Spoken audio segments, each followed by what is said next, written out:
Kalau tidak lulus, ya kita berusaha untuk membuatnya dia bagaimana supaya dia lulus. Karena itu harus ada komitmen yang standarnya paling rendah tetap diterima. Dan P3K pun ini adalah langkah awal menuju PNS. Semua harus di-upgrade.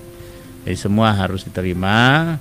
Mereka sudah mengabdi puluhan tahun, tiba-tiba sekarang kita menganggapnya bahwa dia tidak memenuhi syarat.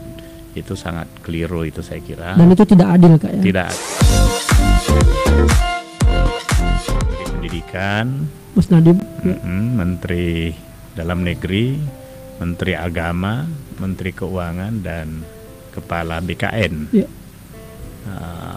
Kita rapat gabungan, ayo kita berkomitmen menyelesaikan masalah ini.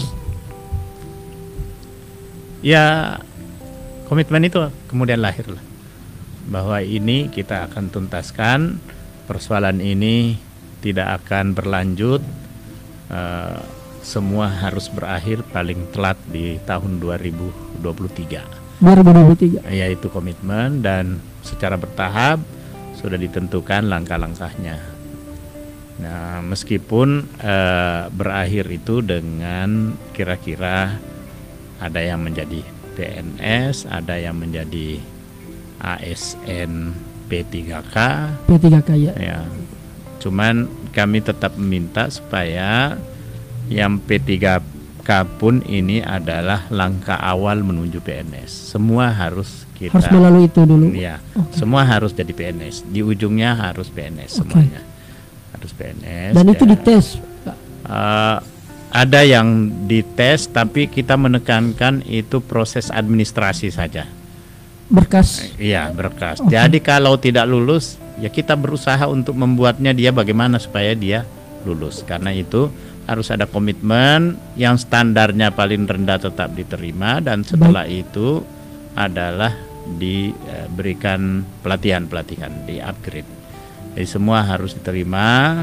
Mereka sudah mengabdi puluhan tahun, tiba-tiba sekarang kita menganggapnya bahwa dia tidak memenuhi syarat. Itu sangat keliru itu saya kira. Dan itu tidak adil, Kak, ya? Tidak adil. Bahkan ada yang lebih aneh, ada yang sudah dinyatakan lulus dalam Panselnas, Panitia Seleksi Nasional, tetapi karena setelah bertahun-tahun dinyatakan lulus tidak dikeluarkan SK oleh Bupati, maka dianggap kedaluarsa, sehingga mereka ini dinyatakan ya tidak lulus. Hanya karena persoalan SK dari Bupati. Bupatinya tidak mau mengeluarkan SK karena memang sudah ada satu edaran, bahkan peraturan pemerintah yang dikeluarkan bahwa Bupati itu tidak boleh mengangkat lagi guru honorer. Itu dia dasarkan. Padahal ini bukan Bupati yang mengangkat, diangkat, ditetapkan dan lulus, dinyatakan lulus dalam Panselnas. Cuma Bupati disuruh meng-SK-kan dalam kaitannya dengan pengkajian, karena ada edaran dari dinas bahwa gaji dibayarkan kalau ada SK dari kabupaten. Bupati. Ini memang tumpang tindih ini. Jadi saya bilang ini tidak ada political will. Kalau ada political will-nya, nggak ada cerita yang seperti itu. Anda sudah nyatakan lulus, ya sudah selesai, diangkat dan digaji. Nah, ini pun juga ada lagi edaran pengkajian untuk P3K itu oleh pemerintah daerah. Nah, meskipun setelah kita cecar, pemerintah daerah itu tinggal melaksanakan kewajiban itu karena dananya sudah ada dari pusat dalam alokasi DAU. Dana alokasi umum.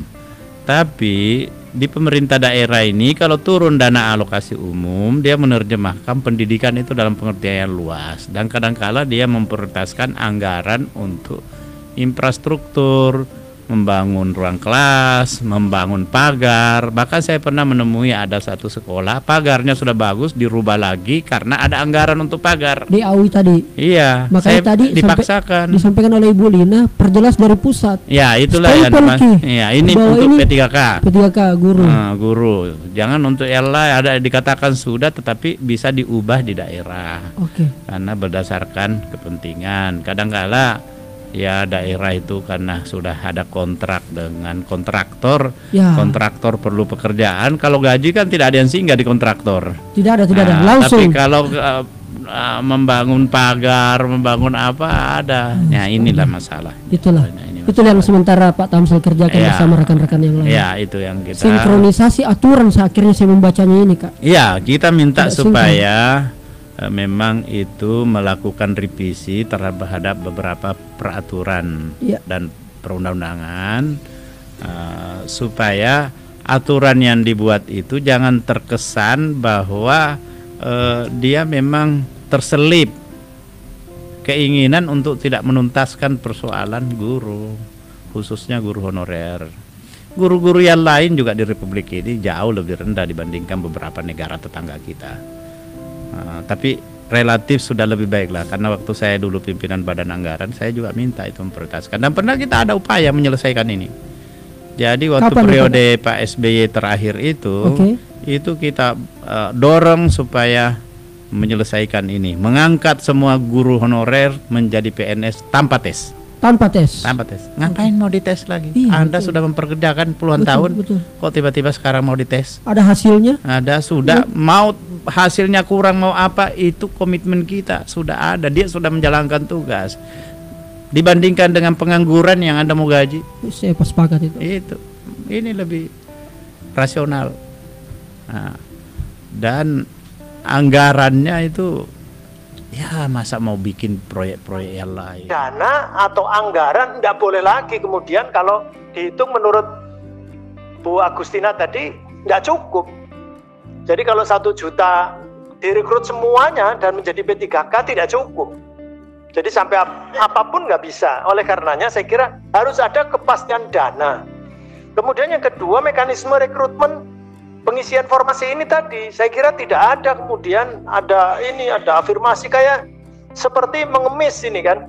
Nggak ada. Ini kan bukan memasukkan orang baru. Orang sudah kerja, sudah ada di situ, jabatannya jelas, menjadi guru atau tenaga kependidikan, lantas dijelaskan ini statusnya apa? Apa PNS, apa P3K, atau tenaga dengan UMK atau MR. Dan itu harus disediakan. Kalau sekolah negeri ya sekolah negeri.